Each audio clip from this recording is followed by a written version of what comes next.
Hola, buenas tardes. Yo soy Norma Saraí Rosalino Espino y el día de hoy vamos a hablar sobre el tema de micosis pulmonares.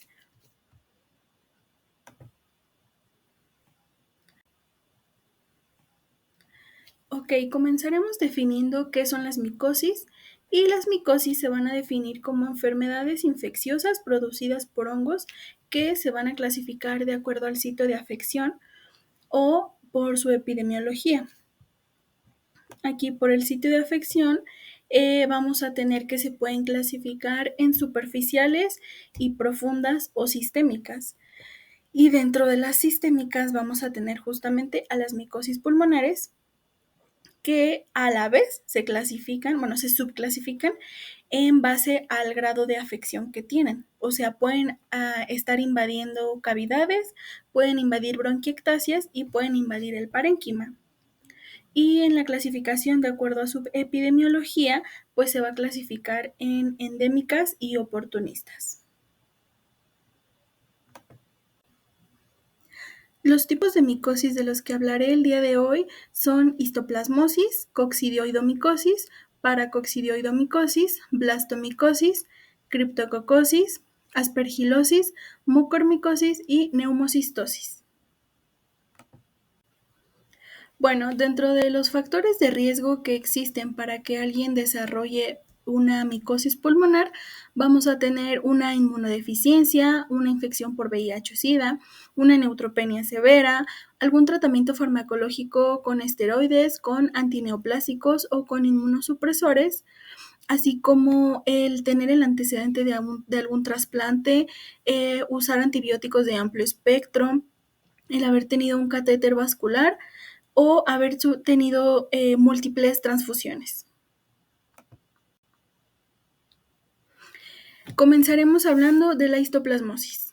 La histoplasmosis es una infección causada por especies del histoplasma, que es un hongo que se adquiere tras la inhalación de las conidias y va a afectar principalmente al tejido pulmonar y el sistema fagocítico mononuclear, pero también se puede diseminar a otros órganos.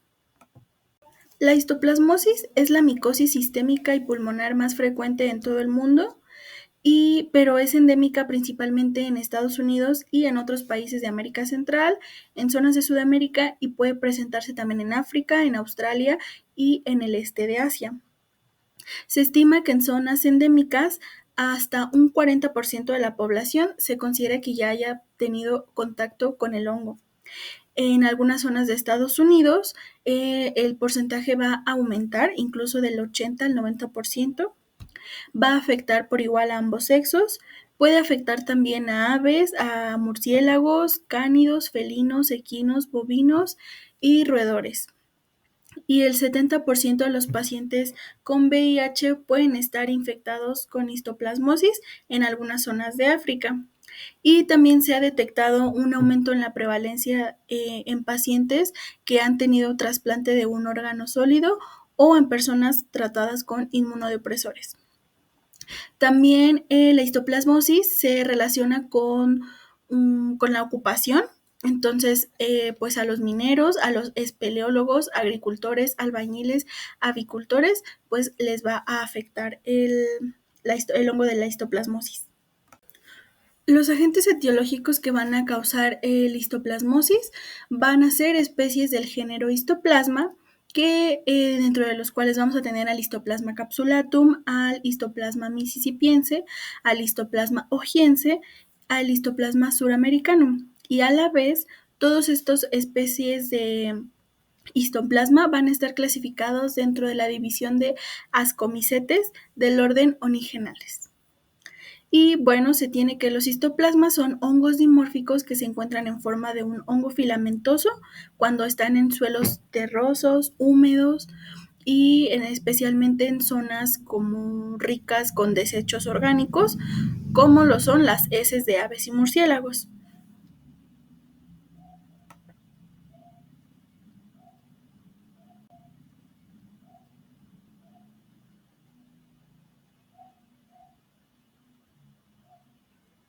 Bueno, la fisiopatología de la histoplasmosis va a comenzar cuando se esté en contacto con la fuente de infección. La fuente de infección es el guano de murciélagos, de aves domésticas. El guano es básicamente el conjunto de heces de, pues, de estas aves. Entonces, bueno, una vez que se esté en contacto con esta fuente de infección, se van a inhalar las microconidias del hongo, pero van a tener una forma filamentosa.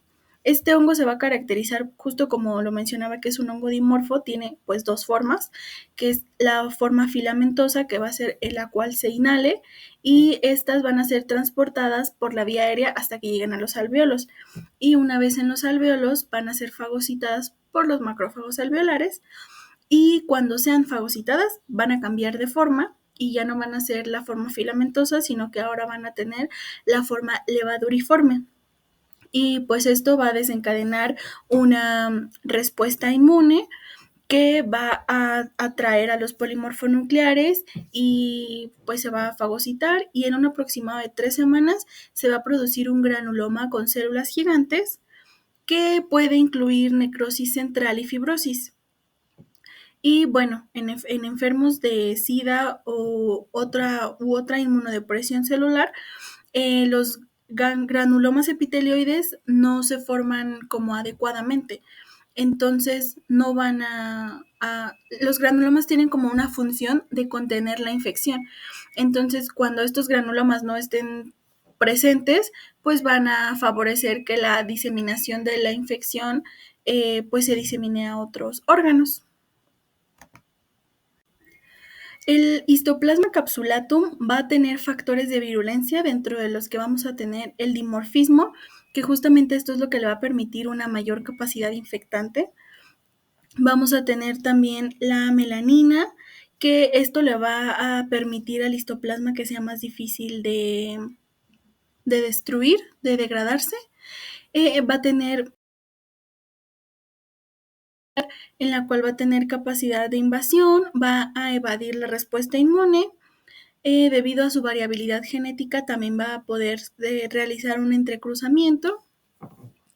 Va a tener paquetes enzimáticos, dentro de los cuales vamos a tener las proteasas, las peptidasas, la ureasa, y va a ser un hongo anemófilo o aeronavegante, que justamente esto es lo que va a permitir que sea más fácil su dispersión. Va a tener una termotolerancia, o sea que va a soportar desecación, y su pared celular va a contener alfa-glucanos, lo que le va a dar una estructura mucho más rígida, y pues va esto también a ayudar a que evada la respuesta inmune.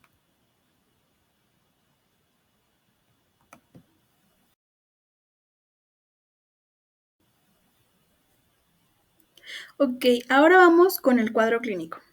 Para las manifestaciones clínicas, primero debemos de tener en cuenta que el 60 a un 95% de los casos de histoplasmosis van a ser asintomáticos. Entonces, los síntomas que se presenten pues van a depender de la edad, de la intensidad de la exposición, del estado inmunológico del huésped, y pues esto va también a determinar el pronóstico de la enfermedad. Entonces vamos a tener que se clasificarán las manifestaciones clínicas en tres formas, en tres fases: una fase leve, una fase moderada y una fase grave. Dentro de la fase leve, pues las manifestaciones clínicas van a ser que simulen un cuadro catarral. Entonces lo que va a haber, pues un ataque al estado general va a ser mínimo, puede haber fiebre, pero va a ser moderada o irregular, va a haber anorexia, pérdida de peso, cefalea, mialgias, astenia y adinamia, y en algunos casos puede haber derrame pleural y derrame pericárdico y un eritema nodoso. Y esta fase va a durar un aproximado de 15 días. Luego vamos a tener la fase moderada, que esta va a simular una neumonía atípica. En esta pues ya los síntomas van a ser un poco más fuertes, ya va a haber tos con estertores, va a haber disnea discreta, el ataque al estado general ya va a ser más generalizado, y ya va a haber una fiebre más constante. Puede haber cefalea también, y las mialgias se van a acompañar con dolor articular, pero este dolor articular va a remitir con el uso de antiinflamatorios no esteroideos. y el tiempo promedio de la fase es de 1 mes. Luego tenemos la fase grave. En esta va a ser muy similar al cuadro de tuberculosis. Si se dan cuenta, fue aumentando como, pues sí, de gravedad. En el leve era un cuadro catarral súper sencillo. En la moderada ya es una neumonía, o sea, bueno, simula el cuadro de una neumonía. Y en el grave ya es un cuadro de tuberculosis, o sea, esto ya está más intenso. Entonces, aquí ya va a haber una tos más abundante y aquí ya va a haber una expectoración con moco o puede ser con hemoptisis. También la disnea pues ya va a ser un poco más marcada. Los estertores crepitantes o subcrepitantes también van a estar presentes, al igual que las sibilancias. Y el ataque al estado general va a ser mayor. Puede haber astenia, una cefalea mucho más intensa, fiebre aguda, y puede haber manifestaciones extrapulmonares, dentro de las cuales va a estar la diarrea, pero justo con la diarrea debe haber como atención a esto porque debido a las zonas en donde se presenta la histoplasmosis, se puede llegar a confundir con fiebre tifoidea. Y también en casos que ya estén muy perimórficos, van a haber cianosis, o sea, un compromiso cianótico, y también puede haber hepato y esplenomegalia.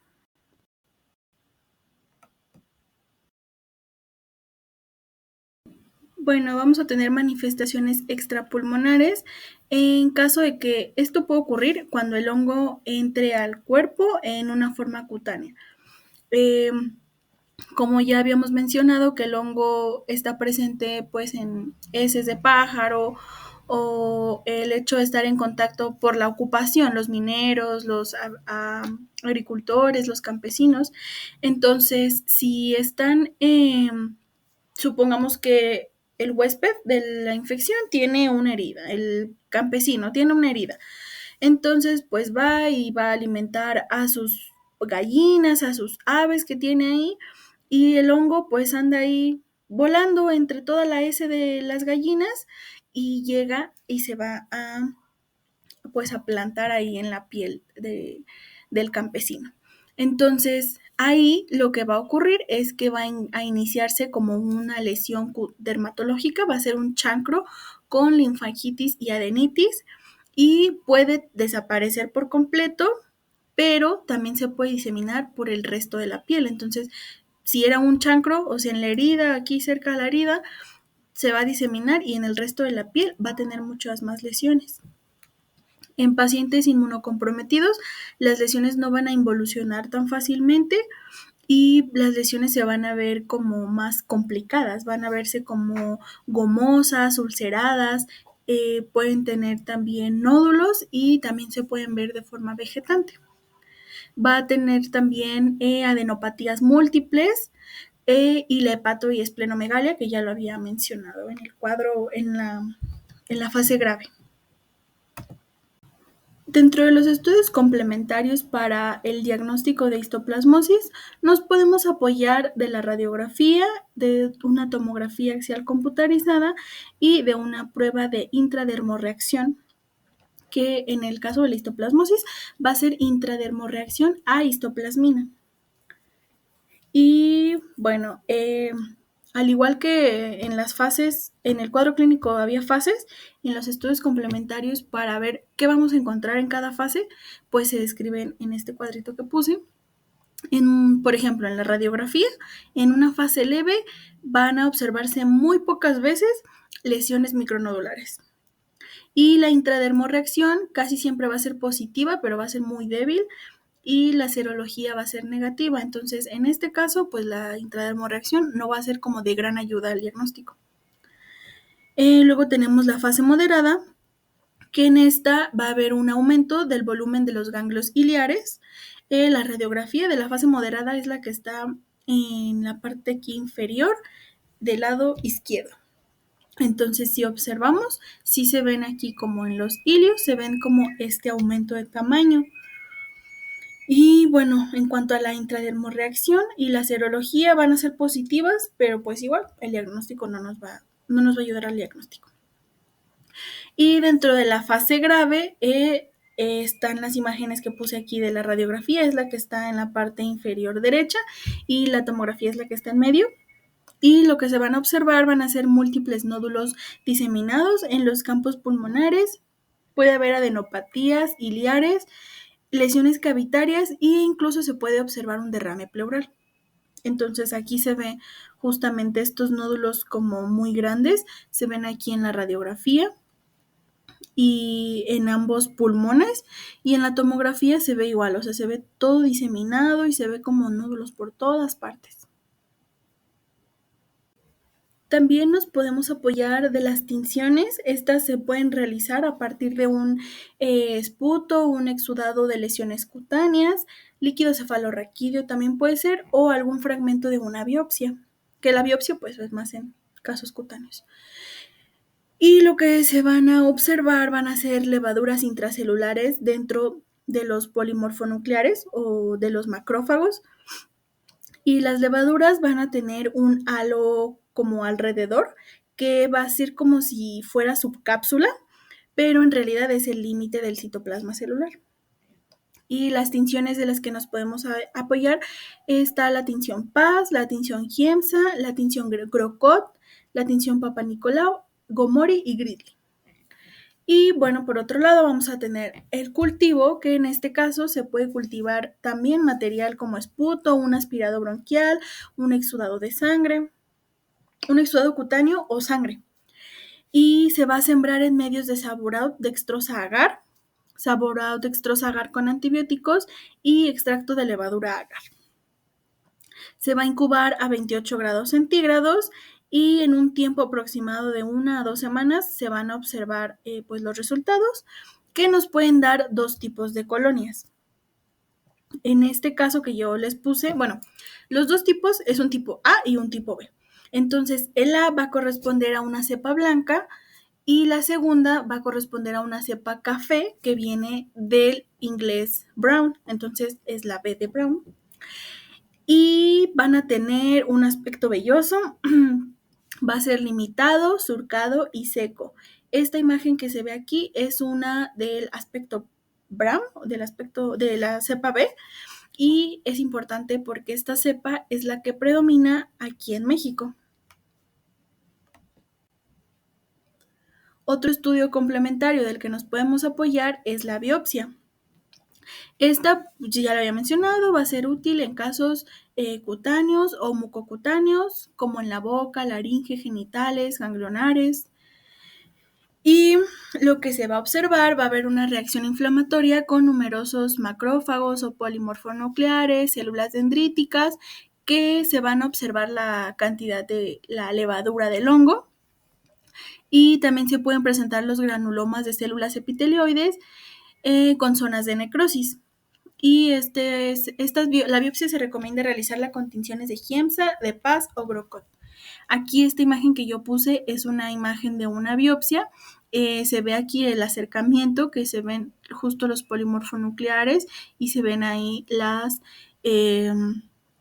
levaduras intracelulares, que ya pues las fagocitaron. Para el tratamiento vamos a evaluar primero la forma clínica de histoplasmosis que se está presentando. Si se presenta una histoplasmosis diseminada, el tratamiento de primera elección será anfotericina B liposomal en una dosis de 3 a 5 miligramos por kilo de peso al día por 1 a 2 semanas, y después se va a seguir con itraconazol en una dosis de 400 miligramos por día durante 12 meses. Tenemos la histoplasmosis diseminada leve, que esta se va a tratar con itraconazol en una dosis de 400 miligramos por día durante 12 meses. En caso de una infección del sistema nervioso central, vamos a tratarla con anfotericina B liposomal seguida de itraconazol. En el caso de la histoplasmosis aguda pulmonar grave, se va a tratar con anfotericina B liposomal seguida de itraconazol, pero en este caso se puede agregar metilprednisolona a una dosis de 0.5 a 1 miligramo por kilo de 1 a 2 semanas. En el caso de la histoplasmosis pulmonar aguda leve, se va a valorar los síntomas y si los síntomas persisten más de 4 semanas, se aconseja el itraconazol a dosis de 200 a 400 miligramos por día durante 12 semanas. En el caso de la histoplasmosis crónica pulmonar cavitada, el itraconazol va a ser la de primera elección. En caso de pericarditis, va a ser el uso de antiinflamatorios y si se necesitan con glucocorticoides, también se debe añadir el itraconazol. En casos de fibrosis mediastínicas, que haya manifestaciones reumáticas o broncolitiasis o algún nódulo pulmonar, lo que se recomienda es que sea un tratamiento sintomático, ya que los fúngicos no están indicados. Ok, ahora seguiremos con la coccidioidomicosis, que esta va a ser una micosis profunda causada por dos hongos dimorfos denominados coccidioides imitis y coccidioides posadacea. Otros nombres con los que se le conoce la coccidioidomicosis es el granuloma coccidioideo, la fiebre del Valle o de San Joaquín, el reumatismo del desierto, enfermedad de Posada y enfermedad de California. Bueno, coccidioides imitis va a crecer predominantemente en la zona del sur de California, justamente en el Valle de San Joaquín, que de ahí viene el nombre, y se puede extender a la región fronteriza con México, como a Tijuana, Baja California. Coccidioides posadacea se va a presentar en el resto de Estados Unidos y en algunos focos de México, como el centro y el sur de América. Y su mayor frecuencia de reproducción del hongo se va a llevar a cabo cuando haya meses cálidos con mayor precipitación pluvial, pero la época de sequía será cuando la enfermedad se puede adquirir con más facilidad.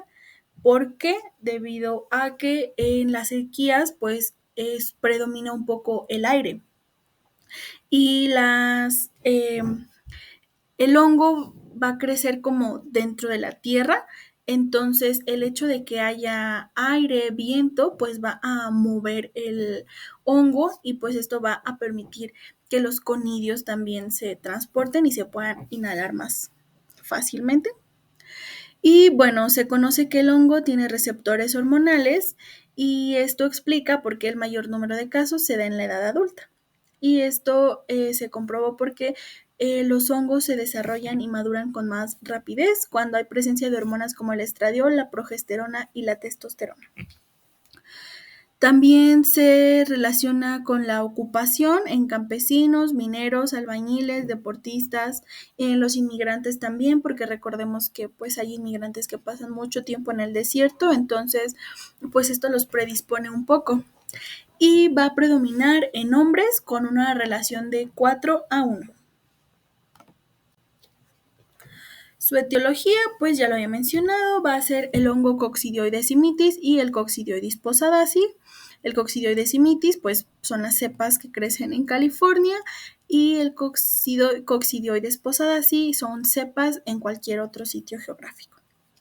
Van a tener una forma micelial hialina ramificada que se divide por artroconidias de 4 a 6 micrómetros de largo por 2 a 3 micrómetros de ancho. Va a tener también una fase parasitaria que esta pues va a ser una esférula de 40 a 80 micromicras de diámetro con pared gruesa y va a estar llena de endoconidias.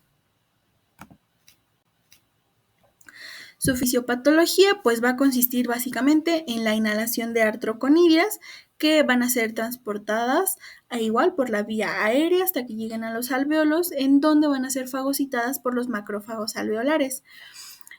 Lo ideal es que la infección se controle ahí en los alveolos, pero en caso de que no se controle, se van a desarrollar pues las esferas de endoconidias, que es lo que van a causar justo también la respuesta inflamatoria. Esto es parte, digamos, del ciclo de vida del hongo. Las endoconidias pues van a madurar y se van a formar en las esférulas y estas esférulas cuando ya estén dentro se van a romper. ¿Y qué van a contener las esférulas? Pues endoconidias, entonces van a romperse y liberar las endoconidias dentro de nuestros pulmones y esto va a atraer a más macrófagos, a más neutrófilos y pues se va a formar también un granuloma epitelioide. Y la infección pues puede progresar, puede crecer y va a invadir ganglios linfáticos, ganglios regionales y pues causar una enfermedad diseminada. El coccidioides simitis también tiene factores de virulencia, el bifascismo o bueno, el dimorfismo, que igual pues tiene estas dos formas, ¿no? Que se adquiere como artroconidias y cuando los macrófagos lo fagocitan se transforman eh, en esférulas, ¿no? O sea, cambian a las esférulas y luego las esférulas son las que vuelven a liberar artroconidias dentro.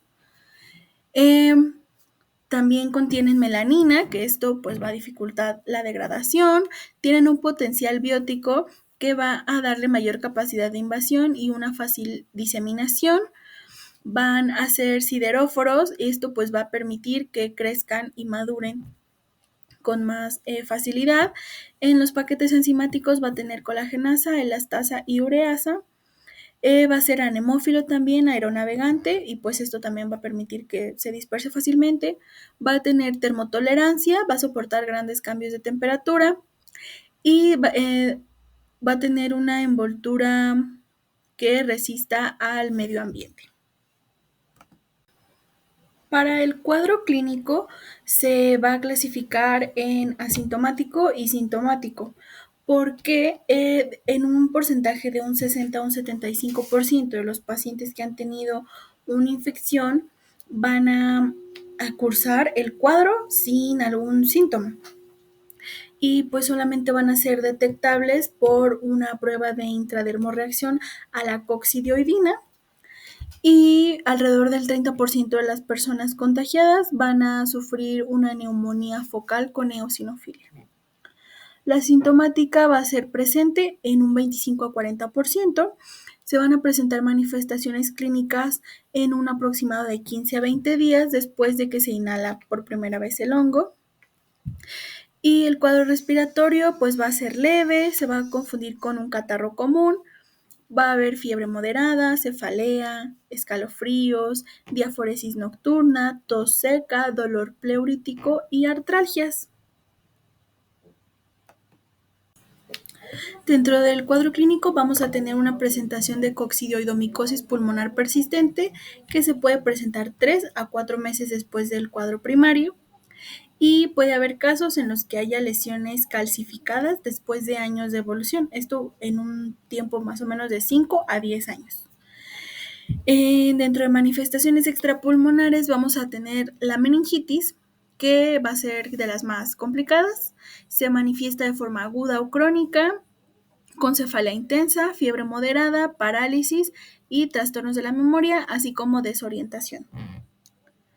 El líquido cefalorraquídeo se observa con aumento de la densidad con turbidez, celularidad y hipoglucorraquia e hiperproteinorraquia.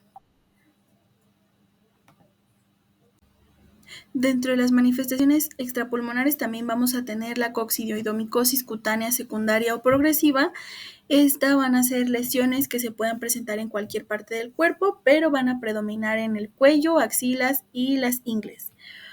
Van a caracterizarse por abscesos fríos o lesiones gomosas que pueden llegar a ulcerarse.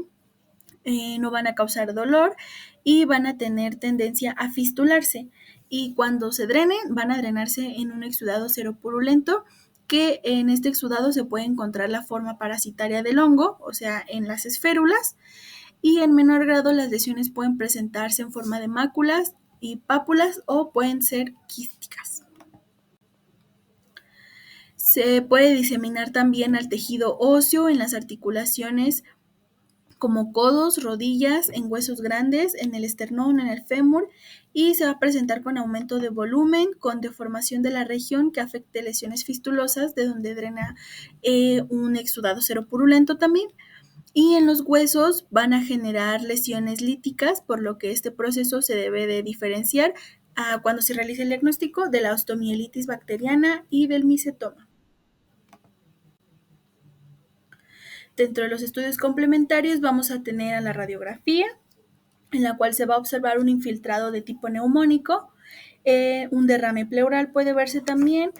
La intradermorreacción a la coccidioidina va a ser débil o negativa. Se pueden realizar pruebas de presiptinas y fijación de complemento, pero pues van a verse negativas. Va a poderse realizar la inmunodifusión o las pruebas ELISA para detectar anticuerpos en la primera o segunda semanas de infección. En la radiografía, en el infiltrado tipo neumónico, se va a ver homogéneo, se va a ver como que se extiende desde el ilio hasta la parte media del campo pulmonar. Y si la sintomatología disminuye, el infiltrado se va como a desaparecer en un tiempo de 10 a 15 días. O sea, si tomamos una radiografía 10 a 15 días después, el infiltrado ya no se va a observar. Y también se puede realizar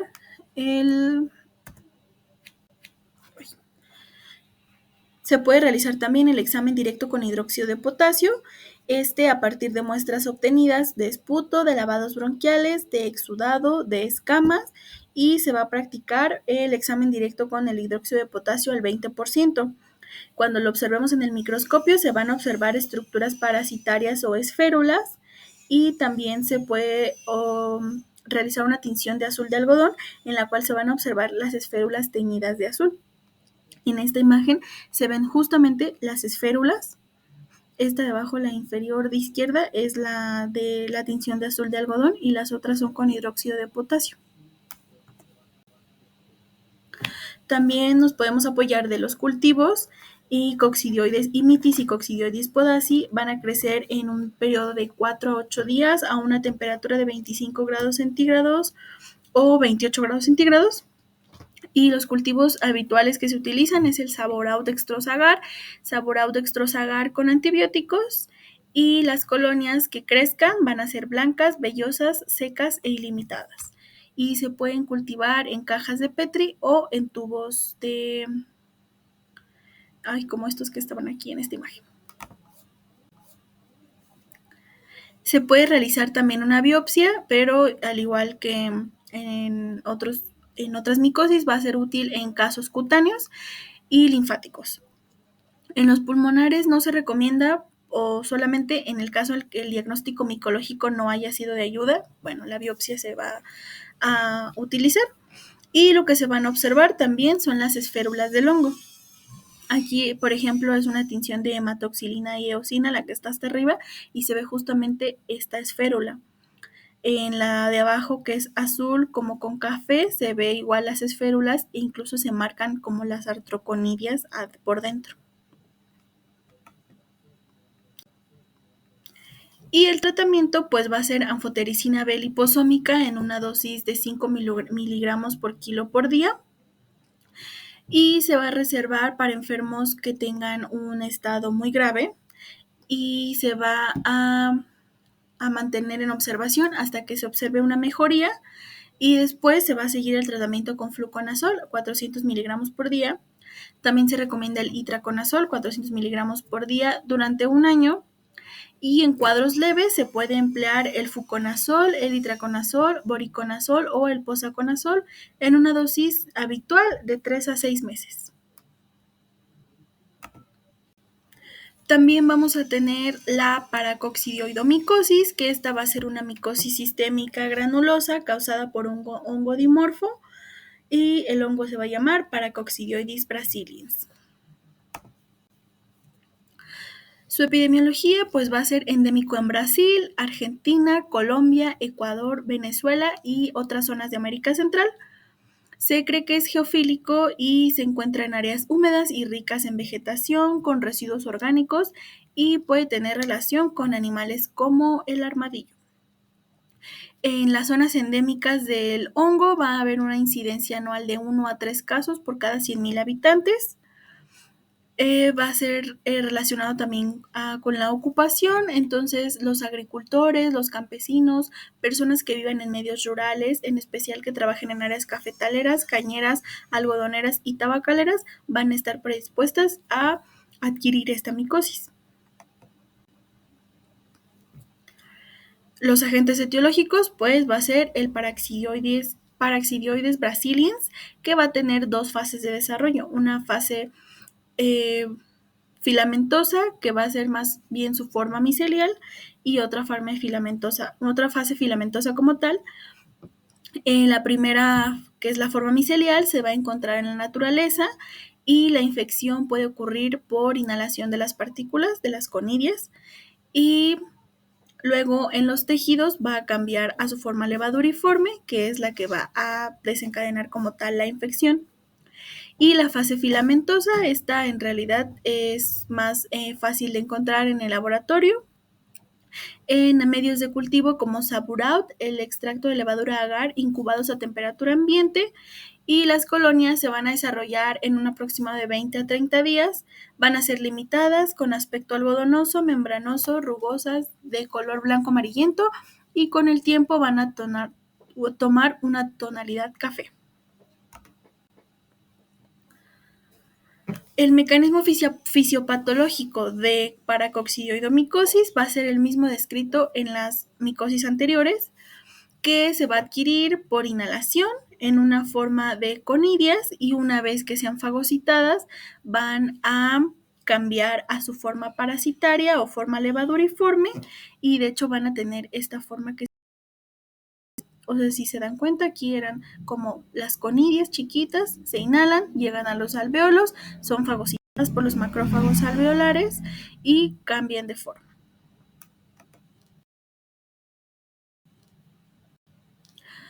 El Paracoccidioides brasiliens también va a tener factores de virulencia como el dimorfismo, la melanina, el antígeno extracelular. Esto va a aumentar la capacidad de invasión, y debido a que contiene glicoproteína GP43. También va a tener proteínas de unión estrogénica como que van a ayudar a la inhibición del 17 beta estradiol. Y los paquetes enzimáticos va a contener proteasas, fosfatasas, proteasas y proteínas de anclaje. Va a ser también un hongo anemófilo, entonces se va a dispersar de manera aérea. Va a tener termotolerancia, por lo que se va a poder adaptar a altas temperaturas, y al igual que histoplasma, va a tener una pared celular con alfa-glucanos que le va a dar mayor rigidez y estabilidad. El cuadro clínico se va a dividir como en dos formas, una forma juvenil o aguda o subaguda, y otra forma que es la forma adulta o crónica. Y bueno, en el cuadro juvenil, en la forma juvenil se va a encontrar un cuadro neumónico, puede presentar fiebre, adenopatías en la área cervical, axilar, inguinal y en cadenas profundas. También puede haber astenia, pérdida de peso, hepatoesplenomegalia, síntomas por compresión linfática, infiltración en la médula ósea y lesiones cutáneas. La forma crónica se va a producir en el caso que haya una reactivación de un foco latente. O sea, ¿esto qué significa? Que en la forma joven, en la forma aguda tuvo el cuadro, se recuperó, pero se quedó como el foquito ahí latente, entonces pasa un tiempo y después se vuelve a desarrollar. Entonces aquí ya va a ser un poquito más grave, va a haber expectoración mucopurulenta, un síndrome constitucional que va a ser tos, disnea progresiva y lesiones en la mucosa oral y laringe. Va a haber infiltrados intersticiales bilaterales en los pulmones, así como nódulos, cavidades y fibrosis. Dentro de las manifestaciones extrapulmonares, va a afectar a la mucosa orofaringea de la nariz, y en forma esporádica también puede afectar la mucosa anorrectal. En la boca lo que va a ocurrir, va a haber una estomatitis moriforme, que se llama así porque da como un aspecto de mora. Esta va a iniciar en el paladar, en donde se presentan pequeñas ulceraciones superficiales con bordes irregulares, con un aspecto de color rojo violáceo, y se pueden extender a las encías, y pues todo por dentro de la boca. También va a haber manifestaciones con afección ocular, que es la paracoccidioidomicosis, con afección ocular, paracoccidioidomicosis cutánea, paracoccidioidomicosis cutánea diseminada y paracoccidioidomicosis ganglional.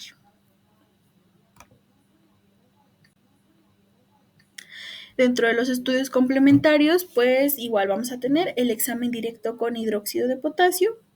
En este se van a observar las levaduras multigemantes, van a verse compuestas por una célula madre grande y una células hijas alrededor, que van a ser más pequeñitas, y esto también va a dar el aspecto de rueda de timón de barco, en donde se van a ver aquí, como en esta imagen, digamos en la de acá arriba, que se ve la célula madre grande y al lado se ven 4 hijas chiquitas y una hasta por acá. Igual en la de al lado, y en todas se van a ver así.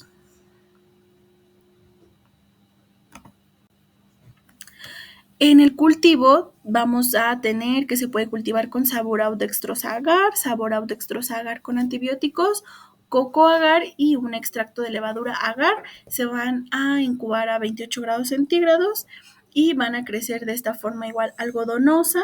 Incluso aquí se ve en la del lado derecho, se ve arriba cómo creció la forma algodonosa y abajo es una observación en el microscopio que se ve en la forma de conidias y no se ve como veíamos en el de hidróxido de potasio, que se veía la forma del timón de barco. Aquí no. Luego vamos a tener que también se puede apoyar de la biopsia. Este va a resaltar células multigemantes en contención de GROCOT, pero hay mejores resultados con hematoxilina y eosina y con la tinción PAS. Lo que se van a observar van a ser células multigemantes en forma de huella de oso, que es muy similar como a la de timón de barco, pero pues está, o sea, porque se ve igual la célula madre grande y alrededor las células hijas. Aquí está encerrada con el circulito negro una y se ve justo como una huella de oso.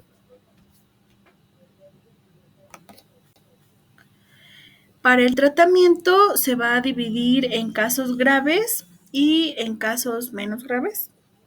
En los casos graves se recomienda la anfotericina B liposómica durante unas semanas hasta que se observe mejoría y un tratamiento de refuerzo con itraconazol a dosis de 100 a 400 miligramos por día, o se puede utilizar también el ketoconazol o el fluconazol. Y el voriconazol durante 6 a 18 meses es otra opción. Luego, en casos menos graves, en Brasil se utiliza el trimethoprim sulfametoxazol con una dosis de 800 a 1200 miligramos por día. Ahora vamos con la blastomicosis. La blastomicosis es una micosis de curso subagudo o crónico causada por un complejo de hongos termodimorfos denominados Blastomyces dermatitidis, y van a estar caracterizadas por la formación de lesiones granulomatosas y supurativas en pulmones, piel y huesos. Y también otro nombre con el que se le conoce es la enfermedad de Gilchrist o de Chicago. La blastomicosis se va a considerar endémica de América del Norte, específicamente en Estados Unidos y Canadá. Va a predominar en zonas húmedas con grandes precipitaciones, aunque también se ha aislado en heces de animales y en algunas plantas, pues predomina más en humanos y tiene una frecuencia aproximadamente de 0.5 y 7 casos por cada 100,000 habitantes. Los agentes etiológicos es un complejo de hongos termodimorfos llamados Blastomyces dermatitidis, dentro de las cuales vamos a tener Blastomyces gilchristi o Blastomyces percursus. Y estos, al igual que los hongos de histoplasmosis, van a ser pertenecientes al orden Onigenales, el cual presenta una fase teleomorfa o sexual denominada Agelomyces dermatitidis. Su mecanismo fisiopatológico también va a comenzar con la infección iniciada por inhalación de las conidias en fase micelial. Y una vez dentro de los alvéolos, los macrófagos y los neutrófilos van a fagocitar las conidias. y las conidias pueden transformarse en su fase levaduriforme, que esto pues va a ser igual lo que inicie la respuesta inmune.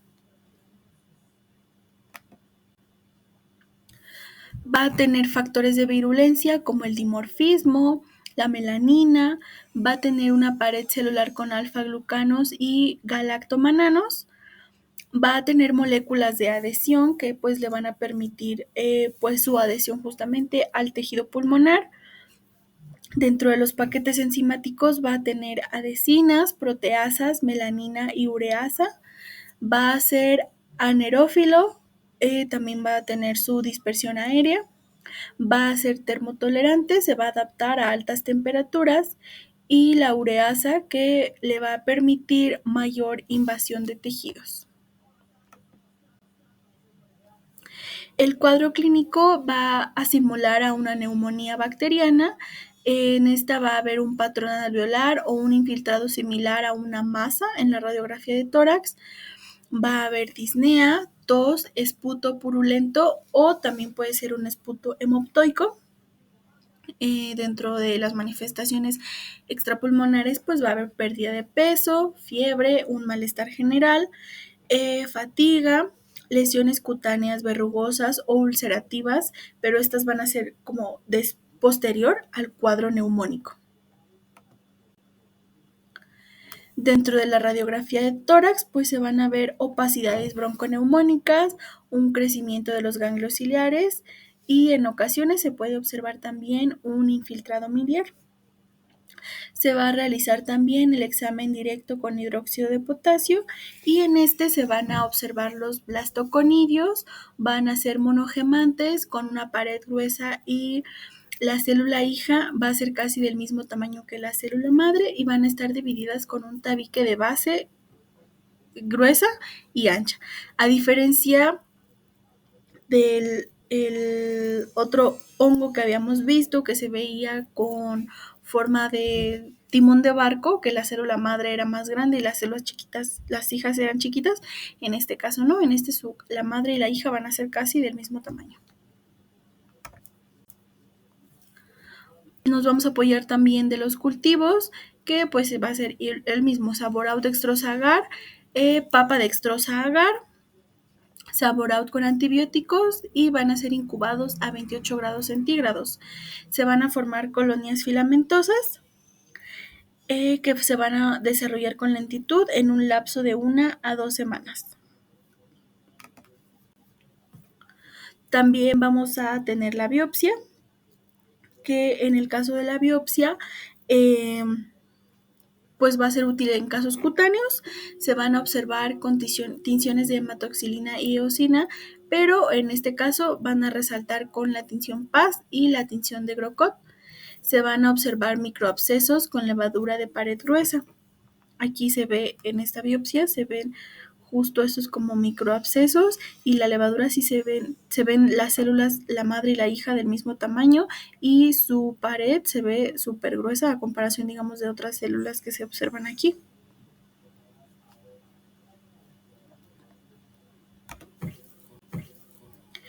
Para el tratamiento, la de primera elección va a ser anfotericina B o itraconazol y la anfotericina B liposómica en una dosis de 5 miligramos por kilo de peso al día durante 2 semanas o hasta que mejore en casos de que sean casos graves. En enfermos inmunodeprimidos o que tengan un tratamiento supresor, se va a recomendar el itraconazol a una dosis de 400 miligramos por día hasta que se recupere el estado inmunitario más estable.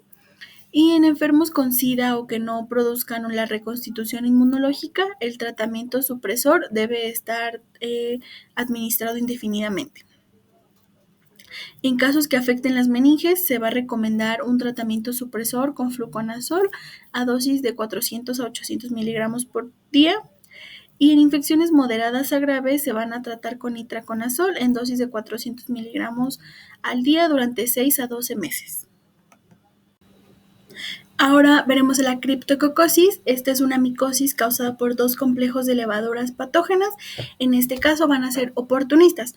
Recordemos en la clasificación que vi al principio que Las micosis se clasificaban por su sitio de afección o por su epidemiología. Bueno, Cryptococcus va a estar dentro de las micosis pulmonares, pero también va a estar dentro de una micosis oportunista, justamente por las levaduras patógenas oportunistas que lo causan, que son Cryptococcus neoformans y Cryptococcus gattii. Y otros nombres con los que se les conoce a la criptococosis es la blastomicosis europea, la torulosis, enfermedad de Buschke y él va a tener, como tiene dos variedades, la variedad Gruby va a ser más común en zonas templadas como Europa y Estados Unidos.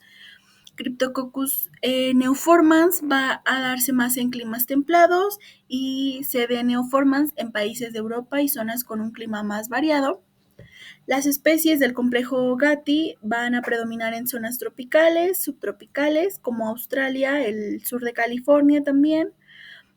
Y las especies de C. deurogatti y C. decagatti van a predominar en Columbia Británica, o sea, en Canadá, y en la costa noroeste de Estados Unidos, como lo es Washington y Oregon.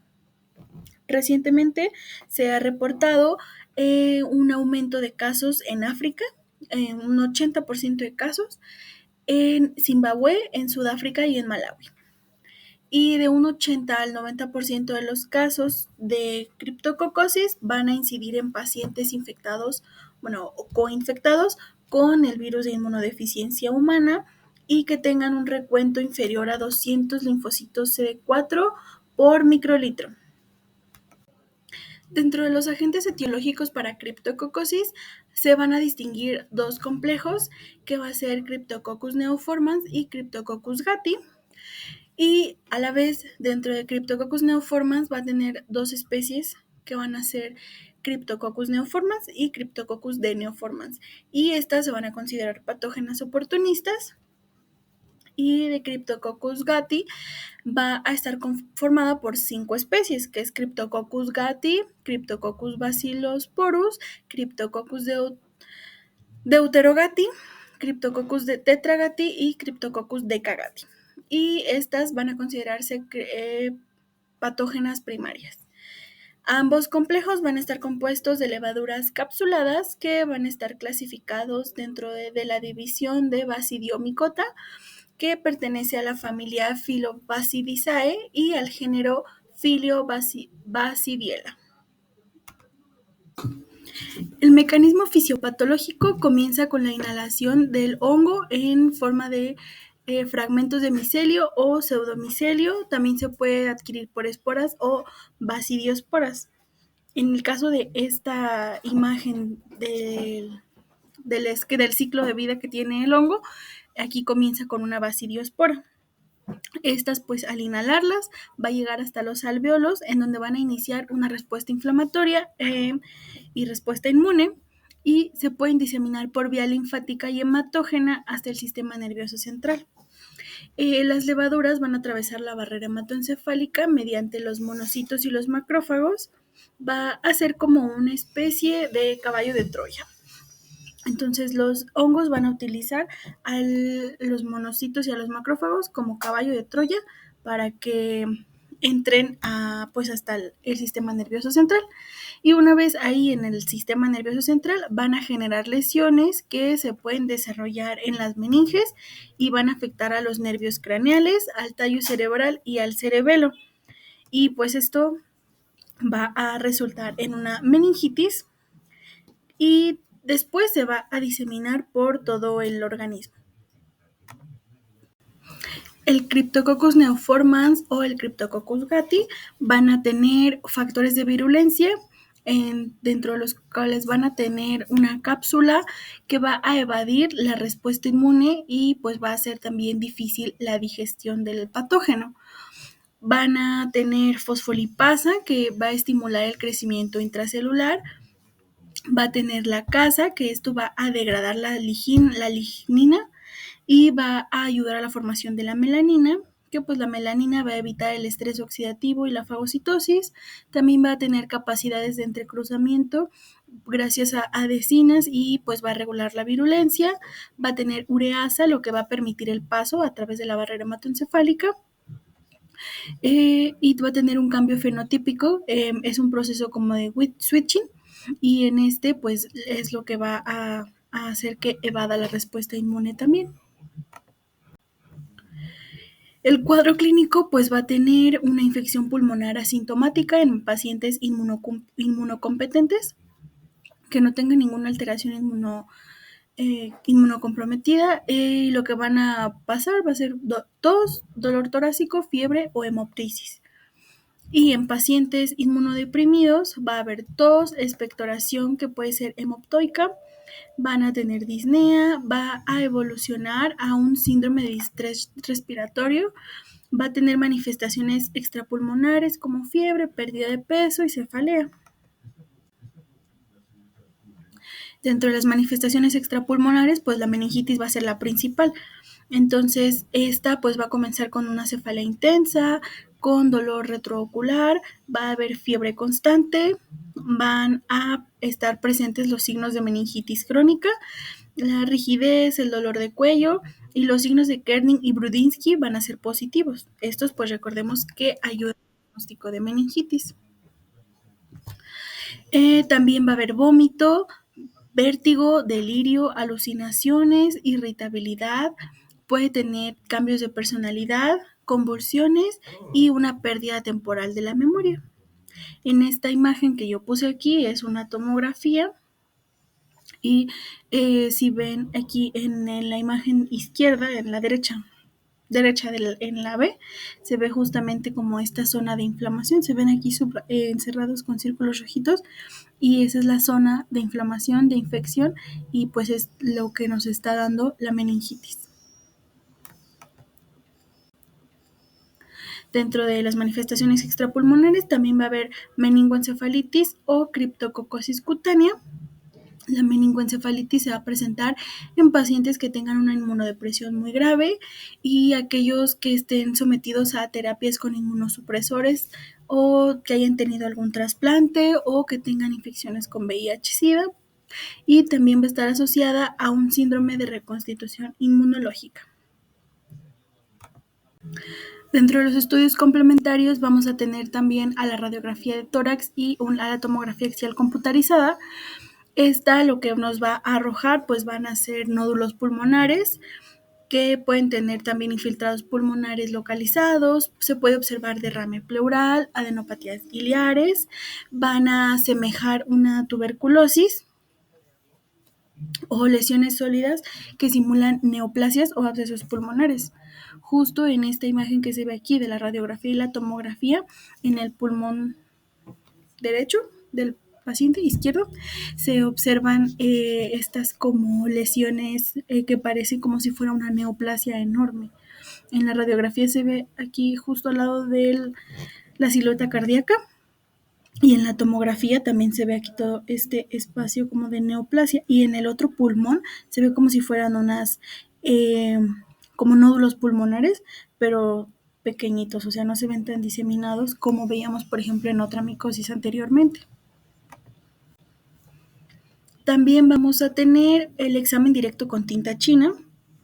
Esta micosis, a diferencia de las demás, es que las otras eran con hidróxido de potasio, y bueno, aquí en la criptococosis pues va a ser con tinta china, y se va a poner una gota del fluido, puede ser líquido cefalorraquídeo, puede ser suero, orina, van a ser previamente centrifugados, y se agrega la gotita al portaobjetos, y luego se agrega la gotita de tinta china, se pone el cubreobjetos y se va a observar al microscopio. Y lo que se va a observar es la cápsula del microorganismo, así como el cuerpo de la levadura, y va a verse las levaduras gemantes. Si vemos aquí en la imagen, en la B, se ve esta figura como si fuera de esos perritos de globo que hacen los payasos. Entonces se ven como justo las levaduras gemantes, o sea, se ve como si estuviera alargada, pero parece como que estuviera en pleno en pleno ciclo celular porque se ven como espacios en donde parece que ya están a punto de dividirse y es pues el proceso de la gemación.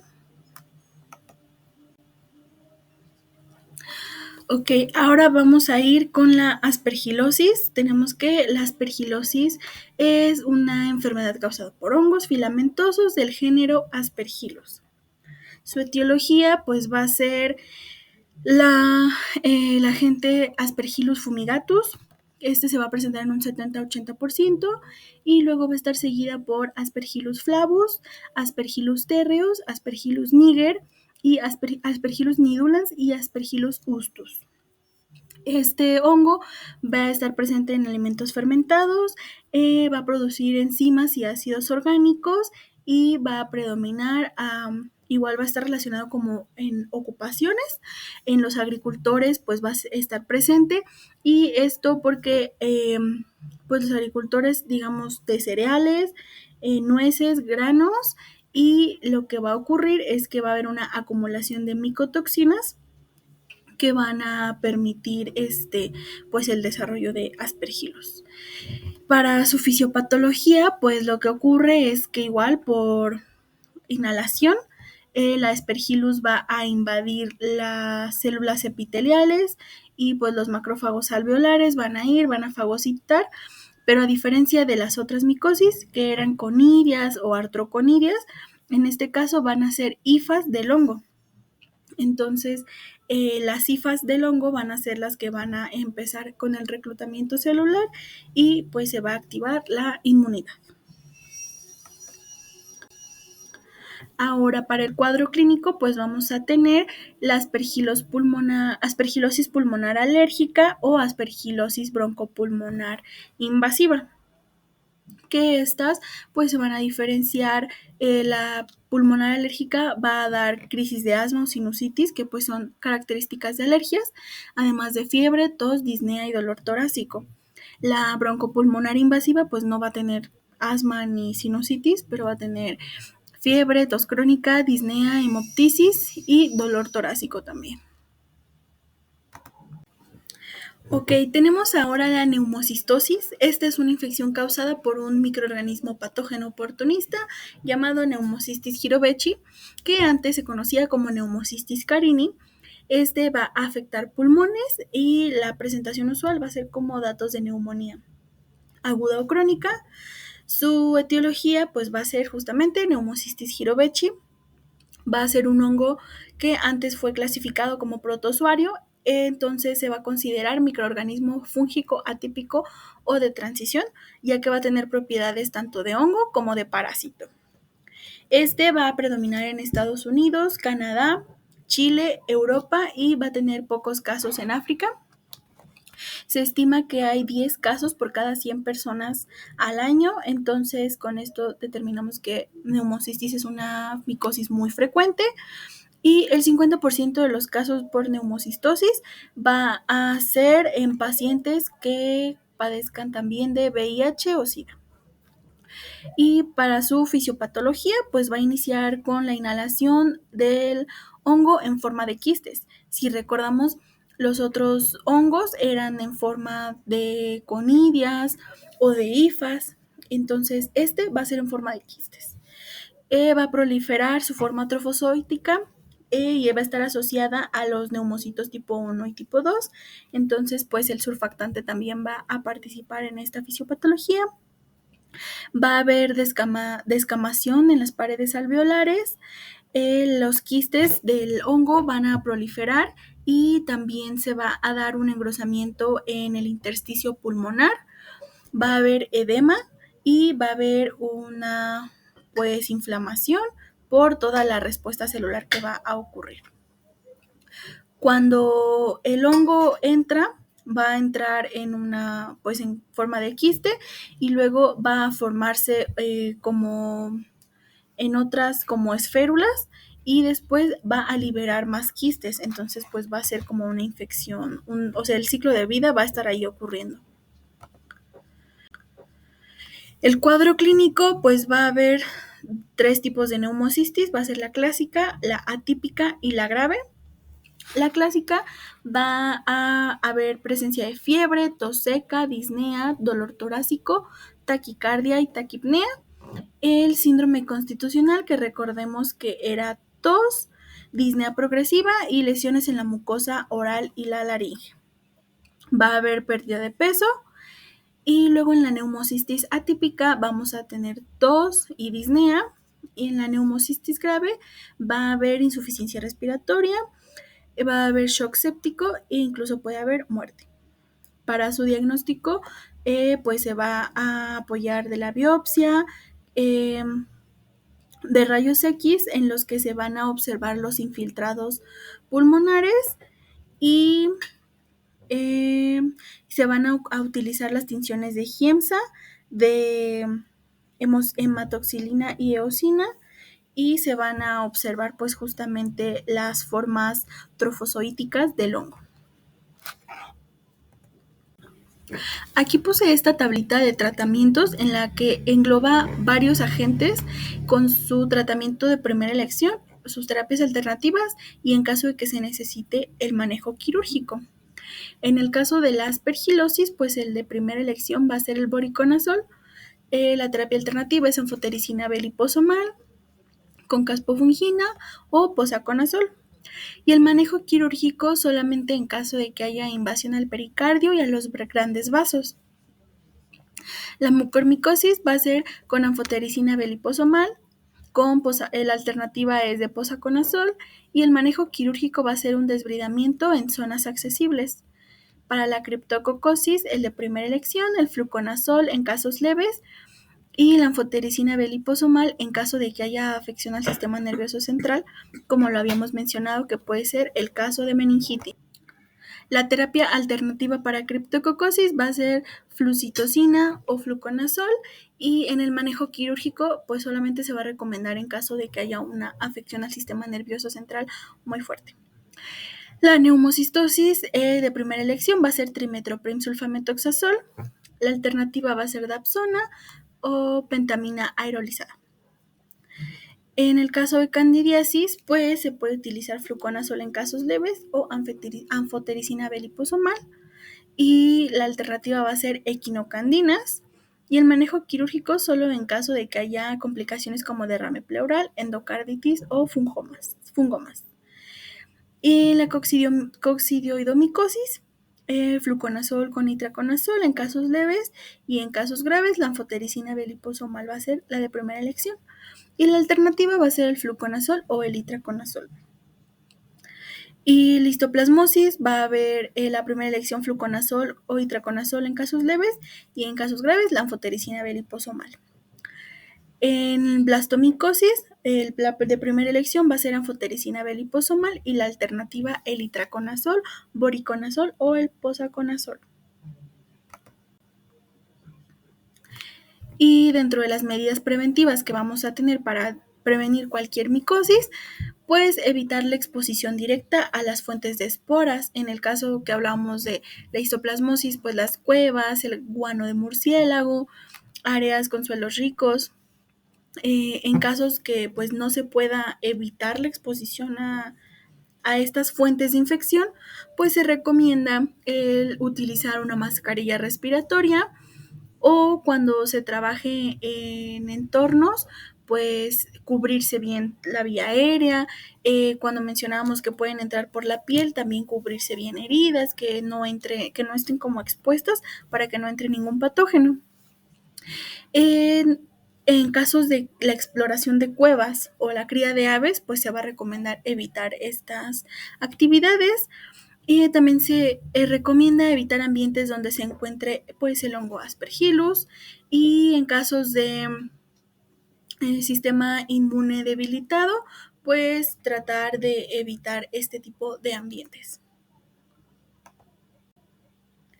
Y bueno, eso es todo por mi parte. Con esto terminamos las micosis pulmonares. Adiós.